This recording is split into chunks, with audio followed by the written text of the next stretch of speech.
Giving glory to the Lord is the title of our message, with two thoughts: making right with God, averting judgment; meddling and dishonoring God, arriving judgment. The Lord is not only the God of Israel, but the God of all nations. His favor upon Israel, a small, despised people, showed forth His mercy to helpless slaves in Egypt, who regarded Him, calling upon Him for help. Exodus chapter 2 and verse 23 to 25, if you remember the beginning of the Exodus account. And it came to pass in process of time that the king of Egypt died, and the people of Israel signed by reason of the bondage, and they cried, and their cry came up unto God by reason of the bondage. And God heard their groaning, and God remembered His covenant with Abraham, with Isaac and Jacob, and God looked upon the children of Israel, and God had respect unto them. God heard their prayer. They were in distress, great trouble, great pain as a result of the affliction through the taskmasters that tortured them as they were tasked to build Pharaoh's cities. But more importantly, God was enacting His redemption plan for poor sinners, fallen and miserable, to come back to Him. He is the source of life and sustenance of all men, and yet man is ignorant and careless to approach unto Him.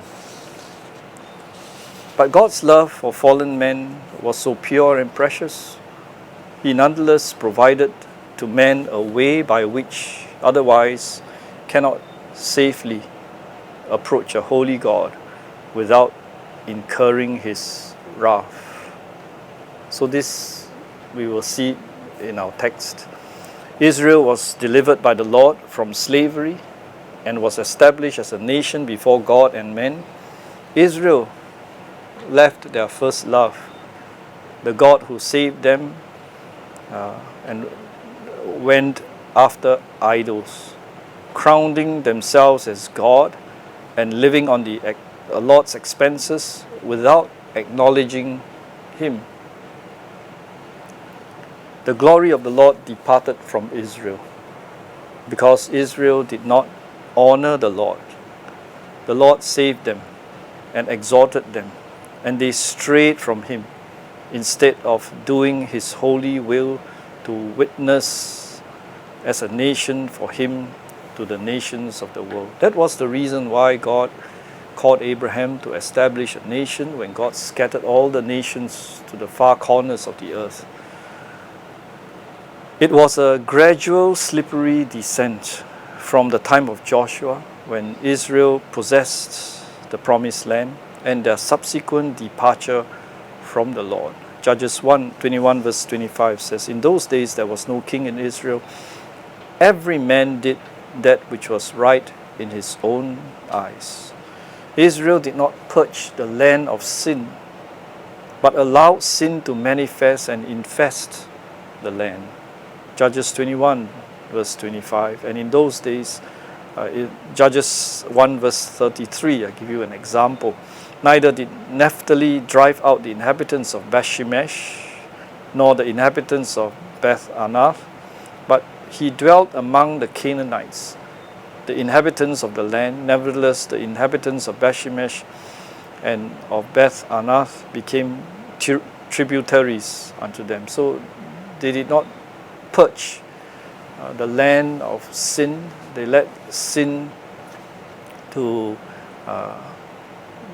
be there, the temptations to when they are weak, to overcome them. And so Israel did not purge the land of sin, and that was the trouble. And when they were weak, sin overcame them. So as you think about why the glory of God departed from Israel, right, at the end of the book of Judges, before we start the book of Samuel, the Apostle Paul observed well what went wrong. He says in Romans 8, verse 1 to 14, "There is therefore now no condemnation to them which are in Christ Jesus, who walk not after the flesh, but after the Spirit. For the law of the Spirit of life in Christ Jesus had made me free from the law of sin and death." So there's a way that God provides for us by which we may walk safe. For what the law could not do, in that it was weak through the flesh, God sent His only Son in the likeness of sinful flesh, and for sin condemned sin in the flesh, that the righteousness of the law might be fulfilled in us, who walk not after the flesh, but after the Spirit. For they that are after the flesh do mind the things of the flesh, but they that are after the Spirit, the things of the Spirit. For to be carnally minded is death, and to be spiritually minded is life and peace. Israel, while they entered the land, they followed the Lord for one generation. But after that, what happened? There was a gap in between. What happened to the children? Well, they left the Lord, and the faith was not passed to the next generation. Verse 8, "So then they that are in the flesh cannot please God. But ye are not in the flesh, but in the Spirit. If so be that the Spirit of God dwell in you. Now if any man have not the Spirit of Christ, is none of his. And if Christ be in you, the body is dead because of sin, but the Spirit of is life because of righteousness. But if the Spirit of him that raised up Jesus from the dead dwelleth in you, he that raised up Christ from the dead also will quicken your mortal body by his Spirit that dwelleth in you." So the Spirit of God will help you to help His people overcome sin. "Therefore, brethren, we are debtors not to the flesh, to live after the flesh. But if ye live after the flesh, ye shall die." That was what happened to Israel. That was what happened to the house of Eli. They were living in the flesh, while God has made provision for them in the Spirit to have life. They flaunt it. They did not want to. Fully utilize the blessings that God has for them. So, "For if ye live after the flesh, ye shall die. But if ye through the Spirit do mortify the deeds of the body, ye shall live. For as many as are led by the Spirit of God, they are the sons of God." You remember this was our theme of our camp. We speak of concerning the life in the Spirit, how the works of the flesh does destroy. So when the people of God walk not with God, but succumb to the lust of the flesh, the lust of the eyes, and the pride of life, the Spirit of God is grieved. God is not honored by an unclean vessel. This was the problem with Israel, especially beginning with the house of Eli and his two sons. We said this before, 2 Timothy 2, verse 20 to 21. "But in the great house there are not only vessels of gold and silver, but also of wood and of earth, some to honor and some to dishonor. If a man therefore purge himself from these, he shall be a vessel unto honor, sanctified and meet for the master's use, and prepared for unto every good work." God was showing Himself to be the living and true God, superior to Dagon. Right? So the challenge was a direct challenge. The ark and Dagon, both inanimate objects, who is real, who is superior, and this was so this duel, this battle was decided. It was a battle in the spiritual realm that is manifested in the physical destruction of Dagon. First Samuel 5, verse 3 to 4. "And when they of Ashdod rose early on the morrow, behold, Dagon was fallen on his face to the earth before the ark of the Lord. And they took Dagon and set him in his place again. And when they rose early on the morrow morning, behold, Dagon was fallen upon his face to the ground before the ark of the Lord. And the head of Dagon and both the palms of his hands were cut off. Upon the threshold, only the stump of Dagon was left to him." God was dealing both with His people Israel for dishonoring him with his judgment upon the house of Eli, at the same time showing himself to be the unrivaled God of Israel. So God was doing many things at the same time to different people. We left off in chapter 5 with the plague coming on the people in the 5 cities of the Philistines. It was so grievous, they knew they had to send the ark away before total destruction would come upon them. Verse 6. Wherefore then do ye harden your hearts, as the Egyptians and Pharaoh hardened their hearts, when he had wrought wonderfully among them? Did they not let the people go and they departed? What happened was that God sent 10 plagues to Egypt, isn't it? The 9th plague was darkness, and the 10th plague, the firstborn in Israel, had to die. And so here the priests and the diviners of the Philistines gave this counsel to appease the God of Israel. Verse 7. Now therefore make a new cart, and take 2 milch kine, 2 female cows, on which there hath come no yoke, and tie the kine to the cart, and bring the calves home from them. Separate the calves from the mother cow, and take the ark of the Lord, and lay it upon the ark, and put the jewels of the gold, which ye return him for a trespass offering, in a coffer. In other words, make another box in which you can place the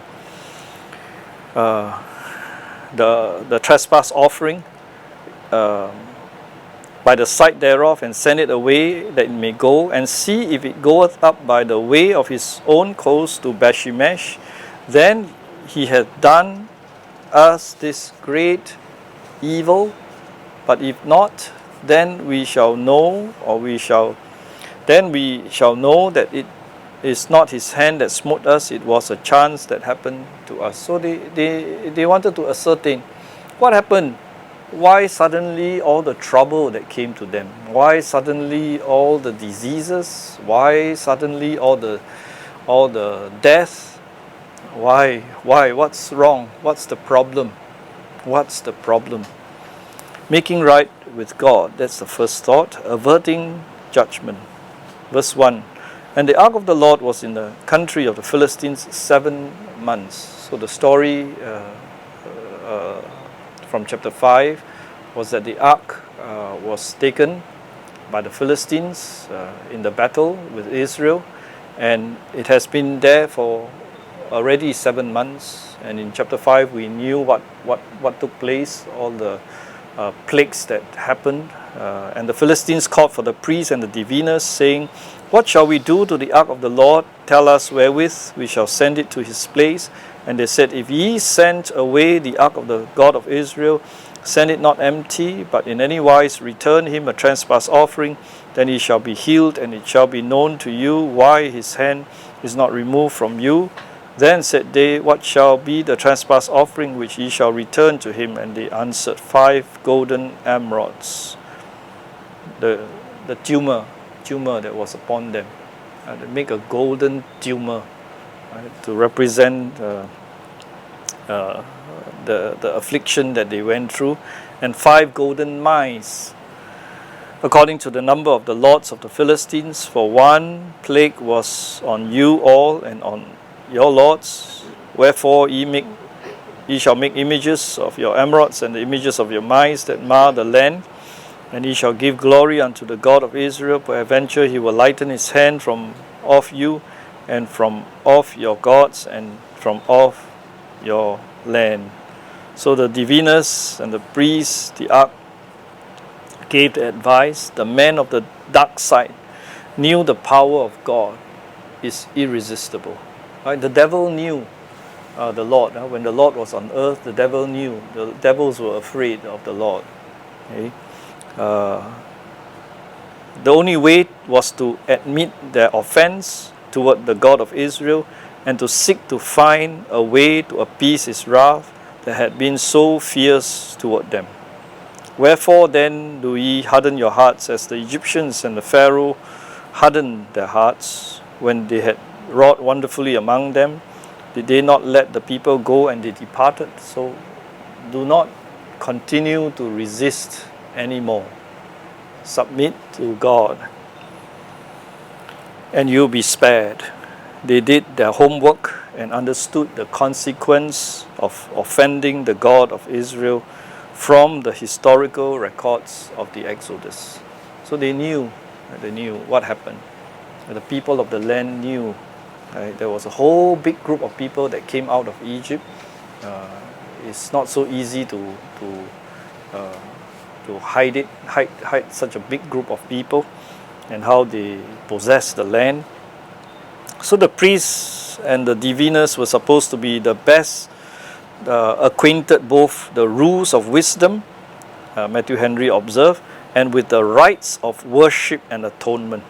And the Israelites, being their neighbors and famed above all people for the institutions of their religion, they had no doubt the curiosity to acquaint themselves with their laws and usages, and therefore it was proper to ask them, what shall we do to the ark of the Lord? All nations have had a regard to their priest as the men whose lips keep knowledge. They gave their advice very fully, and it seemed to be very unanimous in it. So the priest gave the advice, they followed, they were at their wits' end. What was the advice? Verse 7. Take therefore a new cart, and take 2 milch kine, on which there hath come no yoke, and tie the kine to the ark, and bring their calves home from them, and take the ark of the Lord, and laid it upon the ark, and put the jewels of gold which ye returned him for a trespass offering in a coffer by the side thereof, and send it away that it may go and see if it goeth up by the way of his own coast to Bethshemesh. Then he hath done us this great evil, but if not, then we shall know that it is not his hand that smote us, it was a chance that happened to us. And the man did so, and took the milch kine, and tied them to the cart, and shut up their calves at home. And they laid the ark of the Lord upon the cart, and the coffer with the mice of gold and the images of their emeralds. And the kine took the straight way to the way of Bethshemesh, and went along the highway, and lowing as they went, and turned not aside to the right or to the left.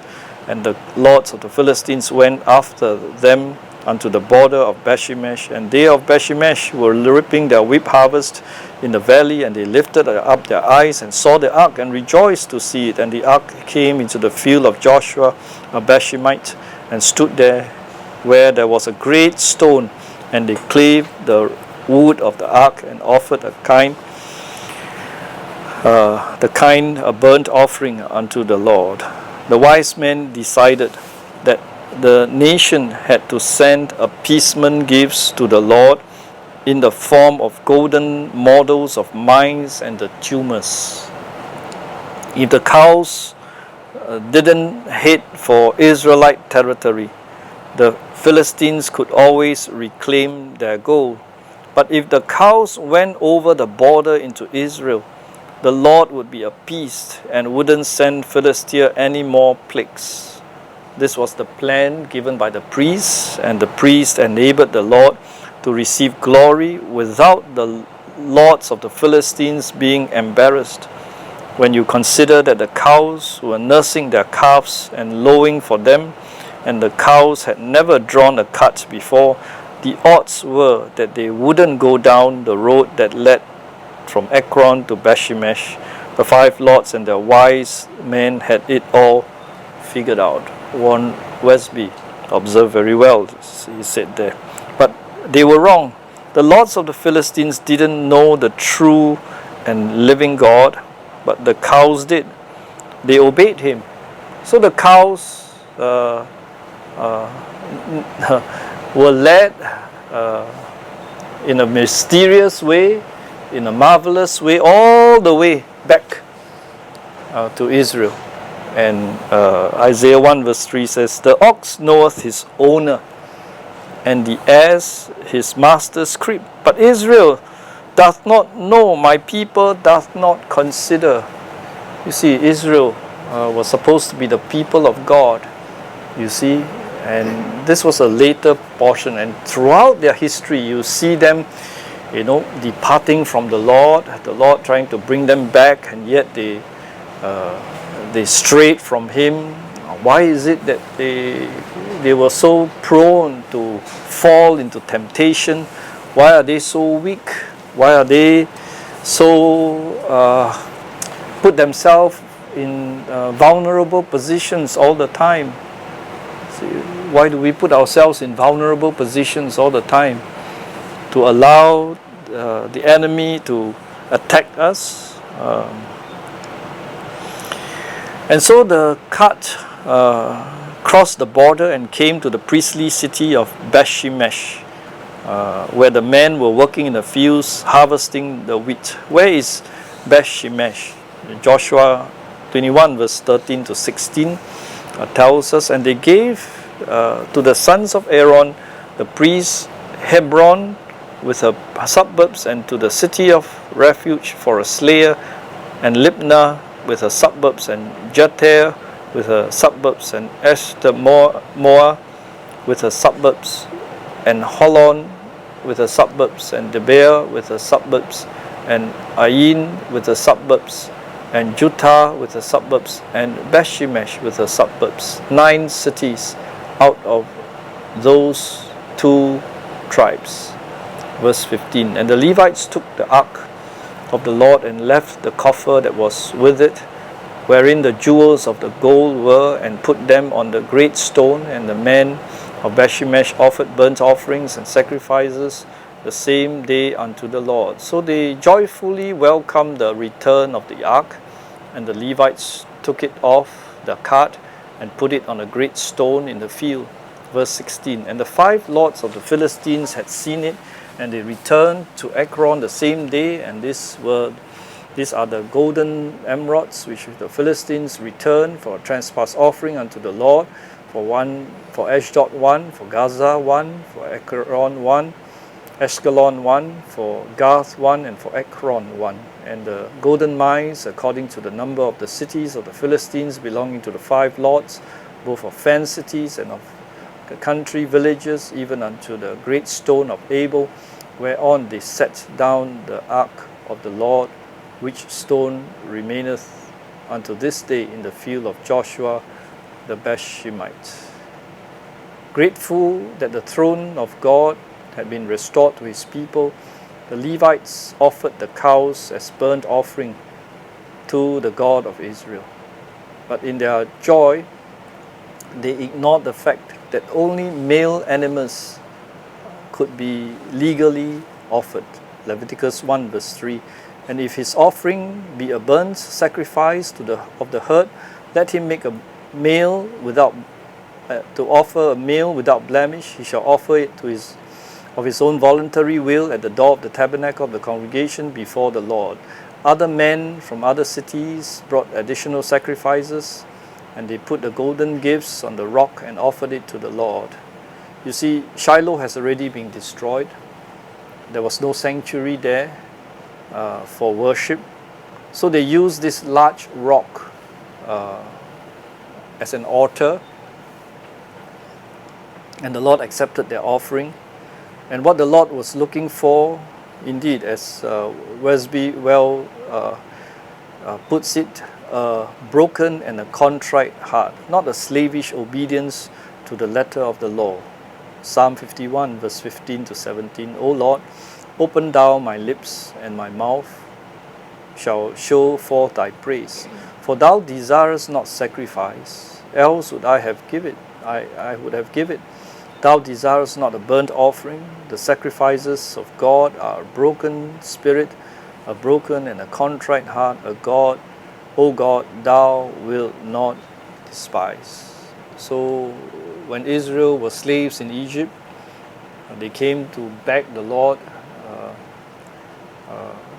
with a broken and a contrite heart.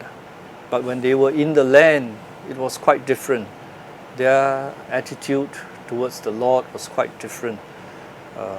They began to crown themselves. They became their own idols, and they began to worship themselves. And that was all the trouble. The Lord told them to go out and conquer and purge the land of sin, of the idols, of idolatry, for your sake, for your posterity's sake, but they did not. They were idle during those times, and the enemy took control, and the enemy overwhelmed them in their weakness, and it was a sad day for the people of God. What God had done what Dagon could never do. He guided the cows, kept their attention on the right road, overcame their desire to go to their calves, and brought them to the priestly city of Bethshemesh. His providence rules over all. Well said, Wellesby. Our second thought, meddling and dishonoring God, arriving judgment, verse 19 to 21. And he smote the men of Bethshemesh because they looked into the ark of the Lord. Even he smote of the people 50,000 and 70. That's 50,000 and 70 men. 1 score is 20, so 3 score is 60, and plus 10, 70, so 50,000, 70 men. And the people lamented because the Lord had smitten many of the people with a great slaughter. And the men of Bethshemesh said, "Who is able to stand before this holy God? And to whom shall he go up from us?" And they sent messengers to the inhabitants of Kirjath Jearim, saying,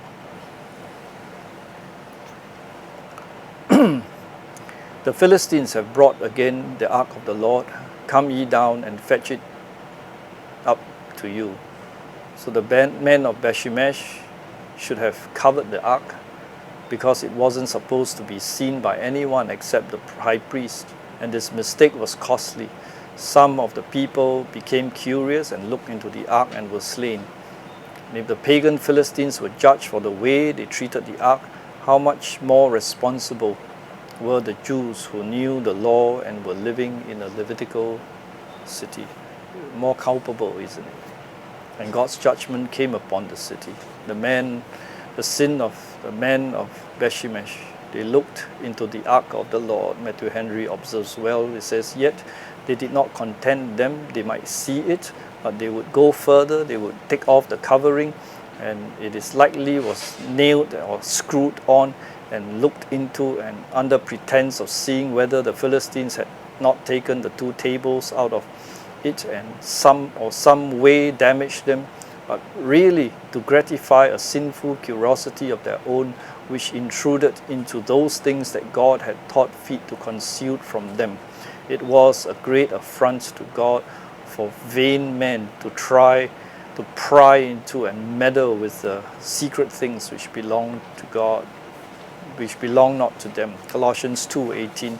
"Let no man beguile you of your reward in the voluntary humility and worshipping of angels, intruding into those things which he hath not seen, vainly puff up in their fleshly mind." Deuteronomy 29:29. "The secret things belong unto the Lord our God, but those things which are revealed belong unto us and to our children forever, that we may do all the words of this law." We are all ruined by an ambition of forbidden knowledge. Looking into the ark was a great sin, and the familiarity of it, as it were, bred contempt and irreverence. They presume there being priests, but the dignity of the ministerial office will be so far from excusing them that it will aggravate the careless and irreverent treatment of holy things. So we have to be very careful when we are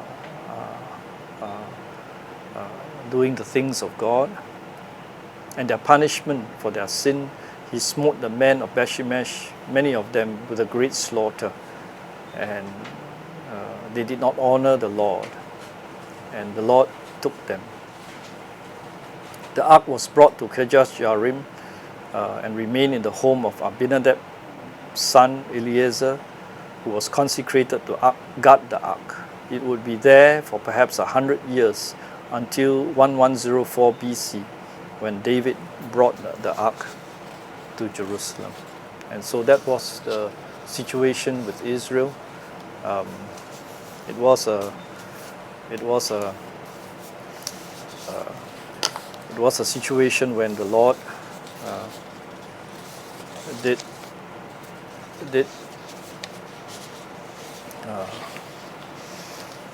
what He needed to do to manifest that He indeed is God. And He did it very clearly, showed it to the Philistines, showed it to the people in Israel. And when we honor the Lord, we are blessed. But if we dishonor Him, as did the situation with the people of God, who knows the law of God and yet not follow and just flaunt it, do whatever we want, we take vows, and then we do not honor what we say, trouble is ahead. May God be merciful to help us.